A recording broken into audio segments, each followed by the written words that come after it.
selamat pagi anak-anak ibu semuanya. Bagaimana kabarnya pada pagi hari ini? Semoga semuanya dalam keadaan sehat ya. Sebelum kita memulai pembelajaran kita pada pagi hari ini, alangkah baiknya diawali dengan doa terlebih dahulu, yaitu berdoa menurut agama dan kepercayaan kita masing-masing. Masih adakah yang ingat materi kita minggu lalu? Ya, yaitu hak dan kewajiban. Siapa di sini yang masih ingat apa itu hak dan kewajiban? Jadi, hak itu adalah hak yang kita dapatkan atau yang kita terima. Jadi, hak ini sudah ada dalam diri kita pribadi mulai dari kita sejak lahir. Dan sedangkan kewajiban itu adalah yang harus kita lakukan atau yang kita laksanakan. Jadi contoh dari hak itu apa? Yaitu satu, contoh hak kita sebagai anak di rumah, terima kasih sayang dari orang tua. Dan contoh kewajiban itu dalam rumah, dalam keluarga, yaitu membantu orang tua seperti membantu mencuci piring, menyapu rumah, memasak, dan masih banyak lagi pekerjaan di rumah. Sebelum kita masuk ke materi yang akan Ibu bawakan pada hari ini, Ibu ada ice breaking. Anak-anak Ibu dapat melihatnya di slide yang tertera di depan. Ibu meminta anak-anak Ibu untuk berdiri supaya kita melakukan ice breaking terlebih dahulu. Bersemangat, bersemangat, bersemangat. Jadi fokus, jadi fokus, jadi fokus. Saya fokus, saya bisa, saya fokus, saya paham, saya fokus, saya bisa, saya paham. Jadi di sini materi kita pada pagi hari ini yaitu hak dan kewajiban warga negara dalam Undang-Undang Dasar 1945. Yang pertama, landasan hukum. Hak dan kewajiban diatur dalam Undang-Undang Dasar 1945 sebagai jaminan dan perlindungan hukum bagi setiap warga negara. Dan berikutnya yaitu tentang hak asasi manusia.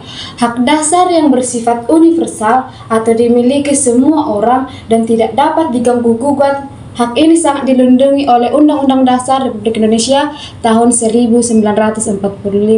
Jadi di sini kita mempunyai hak dasar yang sudah dilindungi oleh hukum. Dan di sini selanjutnya tentang kewajiban asasi yang berbunyi seperangkat kewajiban yang jika tidak dilaksanakan maka hak asasi tidak mungkin ada dan terlaksana, keduanya harus saling beriringan. Di minggu yang lalu kita sudah mempelajari apa itu hak dan apa itu kewajiban, dan di sini juga dibilang jadi kewajiban itu yang harus wajib dilaksanakan atau kita lakukan. Kalau kita sudah meminta hak kita, ya tentunya kita harus melaksanakan kewajiban kita. Jadi kewajiban dan hak dan kewajiban itu saling beriringan. Selanjutnya yaitu hak warga negara dalam Undang-Undang Dasar Republik Indonesia tahun 1945. Di sini ada beberapa pasal yang berbunyi tentang hak. Yang pertama itu adalah pasal 27 ayat 2 yang di mana tiap-tiap warga negara berhak atas pekerjaan dan penghidupan yang layak bagi kemanusiaan. Yang artinya kita semua berhak punya pekerjaan yang baik. Selanjutnya yaitu tentang pasal 28A yang berbunyi setiap orang berhak untuk hidup serta berhak mempertahankan hidup dan kehidupannya, yaitu hak paling dasar buat kita, yaitu hak untuk hidup. Dan berikutnya di pasal 28B ayat 2 yang berbunyi setiap anak berhak atas kelangsungan hidup, tumbuh dan berkembang serta berhak atas perlindungan dari kekerasan dan diskriminasi, yang artinya anak-anak itu harus dilindungi. Di sini juga dibuat anak-anak juga sudah dilindungi hukum. Berarti mulai dari kita sudah sejak lahir atau sudah semenjak lahir lah masih di kandungan, kita itu sudah dilindungi oleh hukum. Jadi di selanjutnya yaitu pasal 28D ayat 1 yang berbunyi, setiap orang berhak atas pengakuan, jaminan, perlindungan, dan kepastian hukum yang adil, serta perlakuan yang sama di hadapan hukum. Semua orang sama di mata hukum. Jadi di sini dibilang setiap orang, setiap manusia sudah ada perlindungan hukum, jaminannya juga sudah ada, kepastian hukumnya juga sudah ada. Semuanya kita itu sama di mata hukum. Dan selanjutnya yaitu tentang pasal 28E ayat 1 yang berbunyi memberi hak untuk, yang pertama yaitu hak untuk bebas memilih agama, yang dimana kita di negara ini berhak memilih agama yang kita percayai. Dan yang kedua, memiliki pendidikan dan pekerjaan. Kita di sini berhak memilih pendidikan yang baik untuk kita dan juga pekerjaan yang baik untuk kita sendiri. Dan yang ketiga, memiliki kewarganegaraan dan tempat tinggal. Di sini juga kita berhak memilih kewargaan negara yang kita negara yang menurut kita lebih baik, dan tempat tinggal juga seperti itu. Kita berhak juga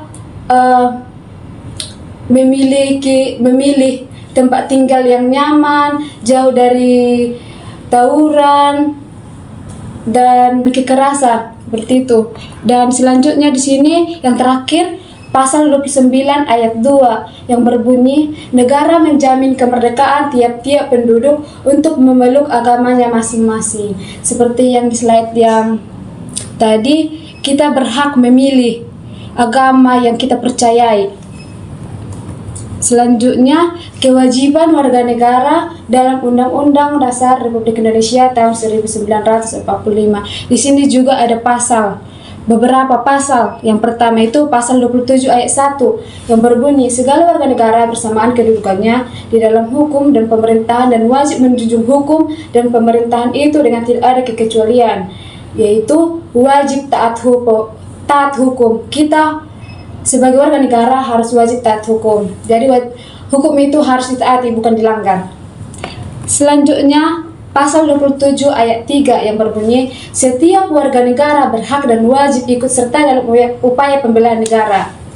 Dan berikutnya pasal 28J ayat 1, setiap orang wajib menghormati hak asasi manusia orang lain. Jadi kita di sini wajib menghormati hak asasi manusia pada orang lain, seperti kita wajib menghargai kekurangan orang lain.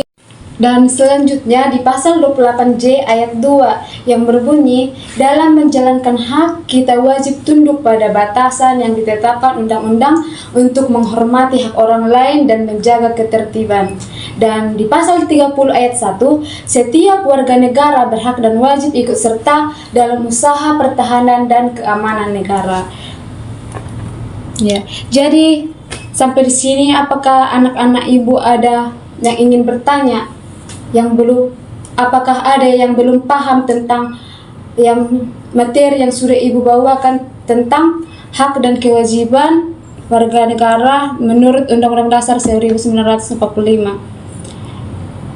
Jika tidak ada, di sini yang menjadi kesimpulan dalam materi yang telah ibu bawakan pada hari ini yaitu setiap warga negara tidak hanya menuntut hak, tetapi juga harus menjalankan kewajiban secara seimbang. Kalau semua orang hanya menuntut hak tanpa menjalankan kewajiban, maka kehidupan berbangsa tidak akan berjalan tertib dan adil. Sebaliknya, jika keduanya dijalankan seimbang, akan tercipta masyarakat yang adil, makmur, dan harmonis. Jadi sampai di sini materi kita pada pagi hari ini. Jika ada tutur kata ibu yang kurang enak didengar atau kurang sopan, ibu minta maaf. Sebelum kita menutup pembelajaran kita pada hari ini, ya tentunya ditutup oleh doa. Terima kasih. Selamat pagi anak-anak ibu.